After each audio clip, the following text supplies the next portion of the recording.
प्यारे बच्चों नमस्कार। गुरुकुल धाम अकेडमी में आप सभी का स्वागत है। आज हम शुरू करने जा रहे हैं 9th क्लास एनसीईआरटी का चैप्टर नंबर 13 जो है पृष्ठीय क्षेत्रफल एवं आयतन। यहाँ पर हम जितनी भी 3D फिगर त्रिविमीय आकृतियाँ होती हैं, त्रिविमीय वस्तुएं होती हैं, उन सभी के आयतन और उनके पृष्ठीय क्षेत्रफल के बारे में डिस्कस करने वाले हैं। तुम्हारे सिलेबस में मुख्य रूप से घन, घनाभ, बेलन, शंकु और गोला है। सबसे पहले इस श्रृंखला में सबसे पहले हम डिस्कस करने जा रहे हैं घनाभ यानी कि क्यूबाइड। क्यूबाइड की शेप समझ लेंगे कि क्यूबाइड की शेप कैसी होती है। क्यूबाइड एक 3D फिगर है। इसमें लेंथ, ब्रेथ और हाइट तीनों ही डिफरेंट होती हैं, अनइक्वल होती हैं। ये इसकी लेंथ हो जाएगी और ये इसकी ब्रेथ हो जाएगी और ये है इसकी हाइट।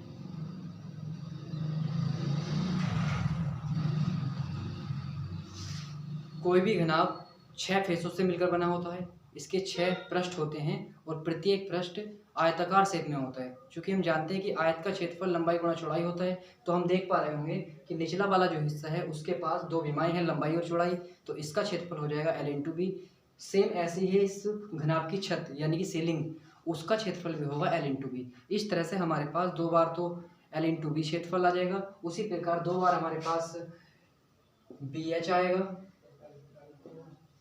और 2 बार हमारे पास LV आएगा और 2 आ जाएंगे हमारे पास LH, एक सामने वाली पृष्ठ का और एक पीछे वाली दीवार का। इस तरह से हमारा इस घनाभ का जो पृष्ठीय क्षेत्रफल होगा, घनाभ का पृष्ठीय क्षेत्रफल जो होगा वो हो जाएगा 2 ब्रैकेट LB प्लस BH और प्लस HL। इंग्लिश में हम इसे कह सकते हैं surface area of cuboid. That's it. Now हम डिस्कस करते हैं घनाभ का आयतन। घनाभ का आयतन, घनाभ का आयतन क्या होता है? घनाभ का आयतन होता है तीनों डायमेंशंस की, तीनों विमाओं की मल्टीप्लाई, L/B/H। इंग्लिश में इसे कह देते हैं वॉल्यूम ऑफ क्यूबाइड, क्यूबाइड का वॉल्यूम। इसके बाद आता है घनाभ की चारों दीवारों का क्षेत्रफल। घनाभ की चारों दीवारों से मतलब होता है छत और उसके फर्श को छोड़ करके, बॉटम और उसकी सीलिंग को छोड़ करके जो चारों दीवारें हैं उनका क्षेत्रफल निकालना। इसे हम इंग्लिश में लेटरल सरफेस एरिया या हिंदी में पार्श्व पृष्ठीय क्षेत्रफल या कमरे की चारों दीवारों का क्षेत्रफल भी कहते हैं। इसमें हम देखते हैं कि घनाभ की या कमरे की एक ही बात है। घनाभ की चारों दीवारों का क्षेत्रफल, घनाभ की चारों दीवारों का क्षेत्रफल मतलब area of 4 walls of cuboid. Cuboid की चारों दीवारों का जो क्षेत्रफल होता है वो होता है, देखिए चारों दीवारों का क्षेत्रफल लेना है तो हमें इसका बॉटम और इसका टॉप छोड़ना होगा। तो चारों दीवारों के क्षेत्रफल में 2 बार तो BH आ जाएगा और 2 बार LH आ जाएगा। तो हमारा फॉर्मूला हो जाएगा 2LH प्लस 2BH, और यहाँ से अगर 2 कॉमन ले लिया जाए तो L plus B into H, ये हो जाता है लेटरल सरफेस एरिया। हम इसे कह सकते हैं lateral surface area. Lateral surface area भी हम इसी को कहते हैं। अब इसी में एक क्वेश्चन अराइज होता है कि किसी भी घनाभ में सबसे लंबी छड़ कितनी लंबाई की रखी जा सकती है। तो घनाभ के अंदर सबसे लंबी छड़ की जो लंबाई होती है, या हम कह सकते हैं सबसे बड़े विकर्ण की लंबाई। घनाभ में जो सबसे बड़ा विकर्ण रखा जाता है या सबसे बड़ा विकर्ण होता है वो होता है, देखिए सबसे बड़ा विकर्ण हो, या हम कहने लगे कि इस घनाभ के अंदर सबसे बड़ी रोड कहाँ से कहाँ तक रखी जा सकती है। तो तुम देख पा रहे होंगे कि अगर तुम एक कमरे में बैठे हो तो उस कमरे में अगर तुमसे एक रोड रखने के लिए कहा जाए तो उस रोड की जो मैक्सिमम लेंथ होगी वो होगी एक निचले कॉर्नर से ऊपर के एक कॉर्नर तक, यानी कि इस तरह से। 3D फिगर है तो समझने में थोड़ा मुश्किल हो सकती है, लेकिन अगर इमेजिन करोगे अपने जिस कमरे में तुम बैठे हो, जिस हॉल में तुम बैठे हो, उसे लेकर के तो आसानी से समझ सकते हो। तो ये होता है हमारा अंडर के अंदर L² plus B² plus H²। English में हम इसे कह सकते हैं largest largest diagonal is equal to, इस तरह से ये हमारा घनाभ यहाँ पर कंप्लीट होता है। घनाभ के ये फॉर्मूले हैं जो हमें आने वाली एक्सरसाइज में यूज करने हैं। इसके बाद आता है घन। घनाभ के बाद अब हम डिस्कस करने जा रहे हैं घन। घन मतलब क्यूब। क्यूब जो होता है वो एक तरह का घनाभ ही है, लेकिन इसमें अंतर इतना है कि इसकी जो तीनों भुजाएं हैं, या हम कहने लगे जितने भी किनार हैं, वे सब समान माप की होती हैं, जिसे हम स्मॉल ए से रिप्रेजेंट कर सकते हैं। यानी कि अगर हम एक घनाभ को एक घन को अगर हम बनाते हैं तो घन हमारा एक ऐसी 3D शेप है जिसकी लेंथ, ब्रेथ और हाइट सब सेम होती है। इसमें भी 6 पृष्ठ होते हैं। अंतर इतना है कि इसका प्रत्येक पृष्ठ स्क्वायर्ड शेप में होता है, वर्गाकार होता है, लेकिन घनाभ का प्रत्येक पृष्ठ आयताकार होता है। घनाभ के प्रत्येक पृष्ठ का क्षेत्रफल उसकी लंबाई गुणा चौड़ाई होता है। घन के प्रत्येक पृष्ठ का क्षेत्रफल साइड गुणा साइड होता है। अब हमें पता है कि घन की साइड हमने अगर a लेट की है, या हम कहने लगे इसकी जो डायमेंशंस हैं वो a है, तब हम कह सकते हैं कि इसके हर एक पृष्ठ, मतलब 6 पृष्ठ हैं या 6 फलक कह सकते हैं, 6 के 6 फलकों में प्रत्येक का जो एरिया है वो हमारा a स्क्वायर है। तो हम यहाँ से देख लेंगे कि इसका टोटल सरफेस एरिया क्या होगा, या हम कह सकते हैं इसका पृष्ठीय क्षेत्रफल क्या होगा। पृष्ठीय क्षेत्रफल, इंग्लिश में हम इसे कह सकते हैं सरफेस एरिया। ये हमारा होता है, देखिए ए स्क्वायर कितनी बार आएगा, क्योंकि 6 फलक हैं तो ए स्क्वायर को कितनी बार ऐड करना है, 6 बार ऐड करना है। तो इसका सरफेस एरिया आ जाएगा 6a स्क्वायर। उसी प्रकार अगर हम बात करें कि घन का आयतन क्या होता है, घन का आयतन, घन के आयतन को हम इंग्लिश में कह सकते हैं volume of cube. Volume of cube के फॉर्मूले की अगर बात की जाए तो वॉल्यूम ऑफ क्यूब में हम क्या करते हैं, 3 डायमेंशंस की मल्टीप्लाई करने से वॉल्यूम बनता है। तो यहाँ पर तीनों डायमेंशंस हमारी a है, तो वॉल्यूम आ जाएगा a की पावर 3, मतलब a क्यूब कह सकते हैं हम। और यहाँ पर भी आ सकता है चारों दीवारों का क्षेत्रफल, या area of 4 walls. Lateral surface area कह सकते हैं हम इसे भी।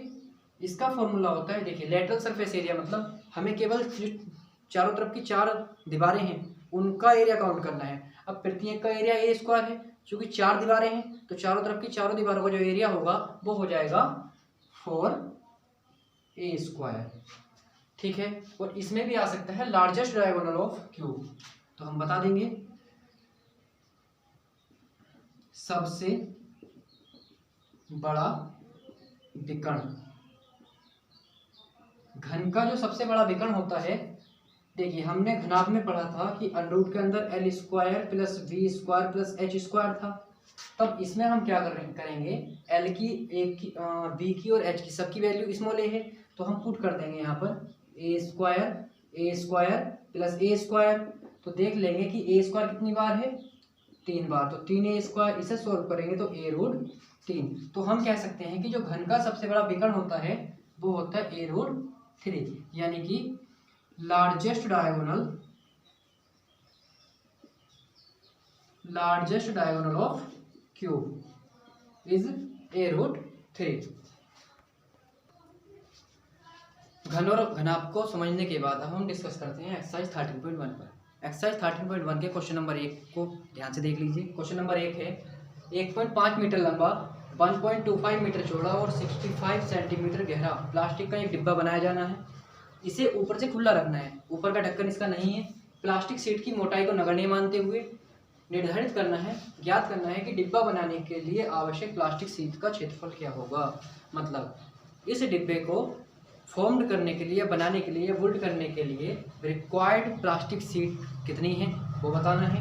और कहा है कि सीट, जितनी रिक्वायर्ड सीट लगी है, इसमें जितनी सीट लगी है उसका मूल्य बताना है। कंडीशन दी है कि 1 मीटर स्क्वायर जो सीट का मूल्य है वो 20 रुपये है। देखते हैं, सबसे पहले तो ये समझ लीजिए कि ये जो बक्सा है ये ऊपर से खुला हुआ है। क्योंकि बक्सा ऊपर से खुला हुआ है तो इसमें LB 2 बार नहीं आएगा। चारों दीवारें तो आएंगी, फर्श आएगा, लेकिन ऊपर की जो छत है वो इसमें नहीं है। तो तो इस हिसाब से हम इसका जो फॉर्मूला बनाएंगे, पृष्ठीय क्षेत्रफल जो होगा इसका बक्से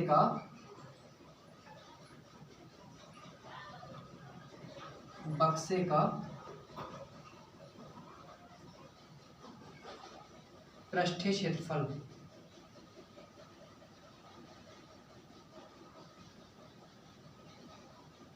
डिब्बा भी कह सकते हैं, कोई दिक्कत नहीं है इसमें। ये होगा, चारों दीवारें आएंगी, कंफर्म है, 2 ब्रैकेट L + B × H आएगा और साथ में आएगा इसका फर्श। चूंकि छत नहीं है तो LB को 2 बार हम लेंगे नहीं, ओनली एक बार LB को काउंट करेंगे हम। इसमें वैल्यू पुट करेंगे, L की वैल्यू 1.5 मीटर प्लस V की वैल्यू 1.25 मीटर आ जाएगी। H की वैल्यू ध्यान दीजिए, H की वैल्यू 65 सेंटीमीटर है, लेकिन बाकी सब जो यूनिट्स हैं वे मीटर में है, तो सेंटीमीटर को भी मीटर में कन्वर्ट करके रखेंगे। 65 सेंटीमीटर में मीटर जो होते हैं वो होते हैं 0.65, 100 से डिवाइड करके। L की वैल्यू जो है वो 1.5 मीटर है, मल्टीप्लाई B की वैल्यू जो है वो 1.25 मीटर है। अब इसे सोल्व कर लेंगे तो ये आ जाएगा हमारा 2 × 2.75 मल्टीप्लाई 0.65 प्लस, इसे कैलकुलेट करेंगे, मल्टीप्लाई करेंगे इसकी, तो ये आ जाएगा 15 5 75 का 5 आएगा और 7 कैरी, 15 2 30 और 7 37 का 7 आएगा, 3 कैरी जाएगा, 15 1 15 और 3 18, 3 डिजिट के बाद पॉइंट आ जाएगा यहाँ पर। इसे कैलकुलेट करते हैं तो ये आएगा हमारा 2 5 10 का 0, 1 कैरी, 2 7 14 1 15 का 5, 1 कैरी, 2 2 4 1 5 मल्टीप्लाई बाई 0.65। इनकी मल्टीप्लाई कर लेते हैं 65 की, तो ये आ जाएगा हमारा 5 5 25 का 5, 2 कैरी, 5 5 25 और 2 27, 6 5 30 का 0, 3 कैरी जाएंगे, 6 5 30 और 3 33, 5 7 5 3 और यहाँ पर पॉइंट आ जाएंगे हमारे, पॉइंट आ जाएगा 3 डिजिट के बाद, यहाँ है और इसमें यहाँ है तो यहाँ आ जाएगा, तो ये हो जाएगा हमारा 3.575 प्लस 1.875।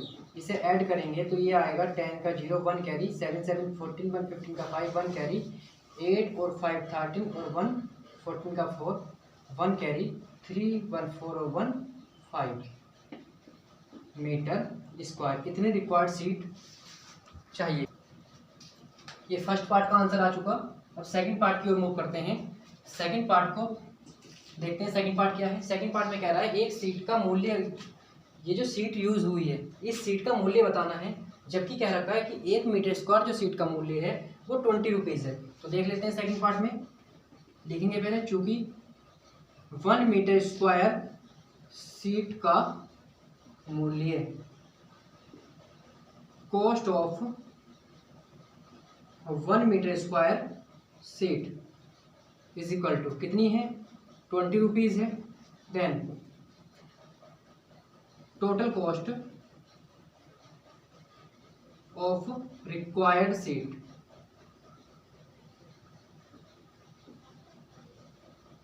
आवश्यक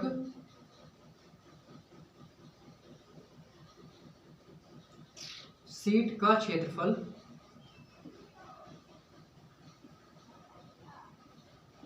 ये आ जाएगा।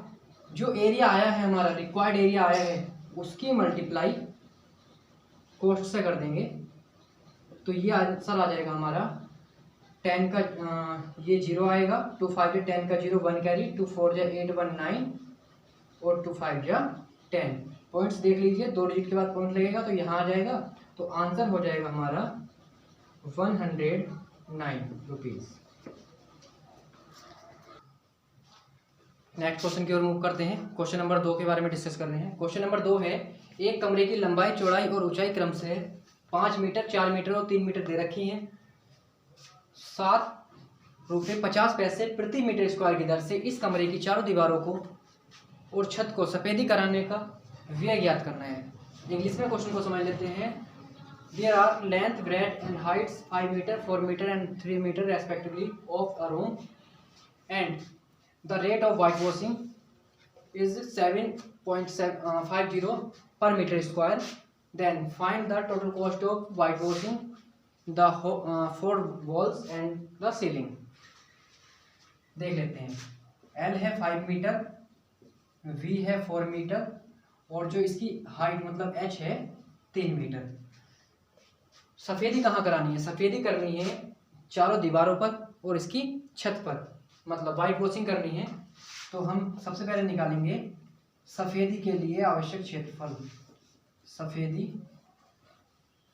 के लिए क्षेत्रफल, कितने क्षेत्रफल पर सफ़ेदी करनी है ये निकालेंगे। इंग्लिश में कह सकते हैं area for white washing.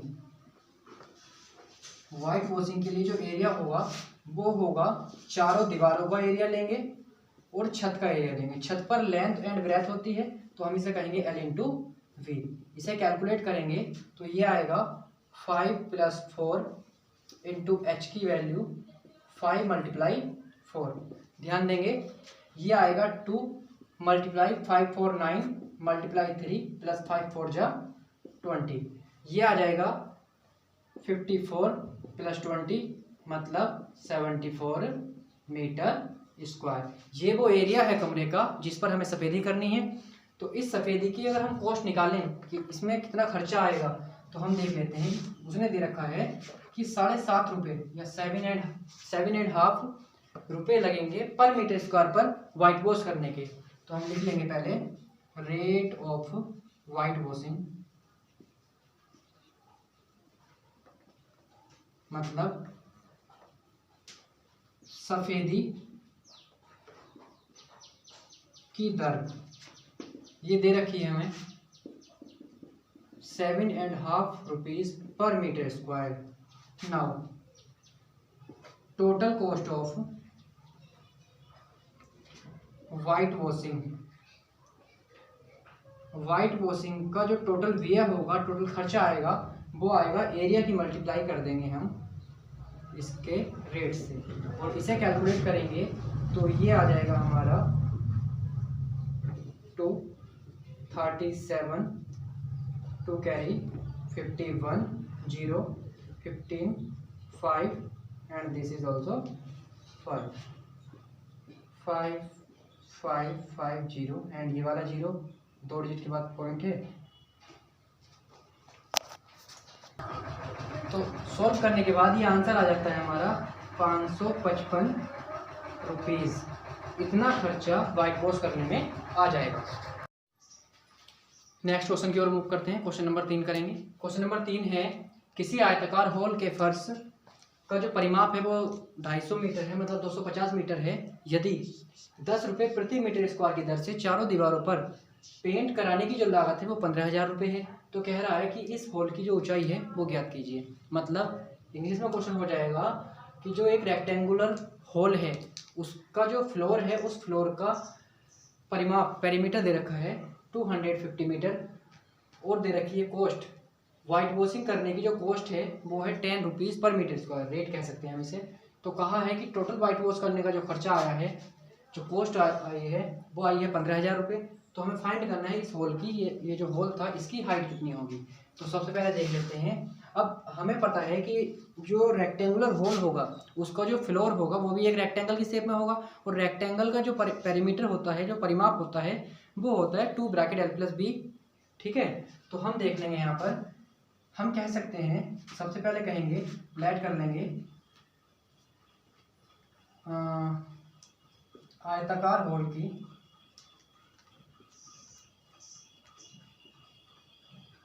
Hall की लंबाई L, ऊंचाई H व चौड़ाई B है। देन फर्श का परिमाप, चूंकि जो फर्श है वो आयताकार शेप में है, आयत की शेप में, और आयत का परिमाप होता है 2 ब्रैकेट L + V। परिमाप दे रखा है 250। 2 ब्रैकेट L + B = हो जाएगा हमारा 50। इसे सॉल्व करेंगे तो ये आ जाएगा 125, तो L plus B is equal to आ जाएगा 125। That is equation number 1। उसके बाद क्वेश्चन में कहा कि हमें चारों दीवारों पर क्या करना है, पेंट करना है। ठीक है, तो हम पहले निकालेंगे चारों दीवारों का। हम कह सकते हैं हॉल की चारों दीवारों का क्षेत्रफल, मतलब area of 4 walls of hall, तो ये हो जाएगा 2 bracket L plus B into H.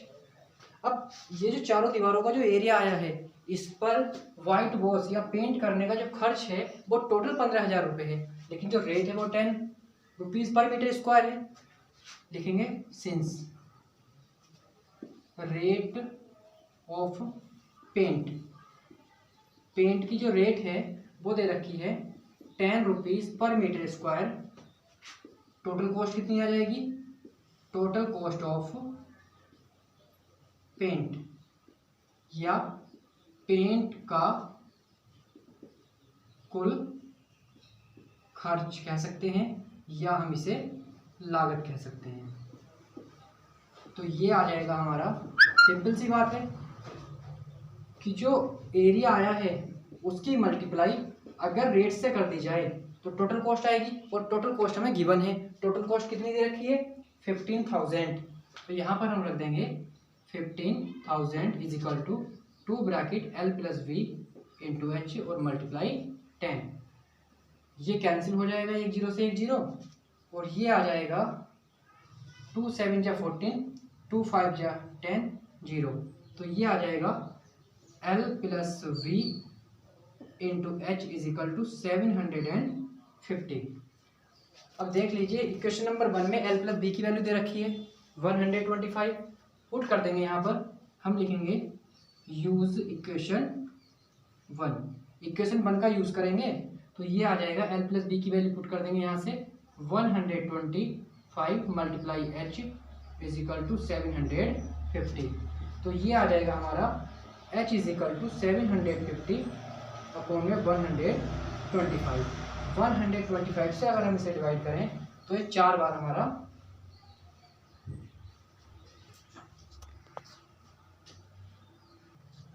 125 से 750 को अगर डिवाइड करते हैं तो ये कैंसिल होता है 6 बार। तो हाइट आ जाएगी इस हॉल की 6 मीटर, और ये तुम्हारा आंसर है।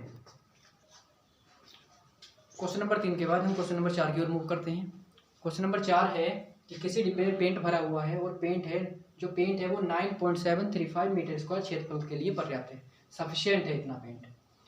उसके बाद कहा है क्वेश्चन में इस डिब्बे के पेंट से 22.5 centimetre, 10 centimetre and 7.5 centimetre dimensions बीमाओं वाली कितनी ईंटों को पेंट किया जा सकता है।